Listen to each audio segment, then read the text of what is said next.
BDR হত্যাকাণ্ডে ন্যায় বিচার নিশ্চিতকরণের জন্য আগামী 5 কার্য দিবসের মধ্যেই একটি তদন্ত কমিটি গঠন করা হবে। শুধু স্বরাষ্ট্র মন্ত্রণালয়ের দায়িত্বপ্রাপ্ত উপদেষ্টা হিসেবেই নয়, একজন সাধারণ নাগরিক এবং সেনাবাহিনীর প্রাক্তন সদস্য হিসাবে আমি শুরু থেকেই বিডিআর হত্যাকাণ্ডের ন্যায় বিচার দাবি করে আসছি।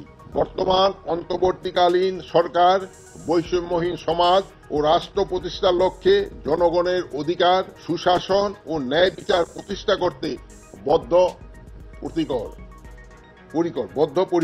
আমি এখন সকলের অবগতির জন্য ঘোষণা করছি, বিডিআর হত্যাকাণ্ডে ন্যায় বিচার নিশ্চিতকরণের জন্য আগামী 5 কার্য দিবসের মধ্যেই একটি তদন্ত কমিটি গঠন করা হবে।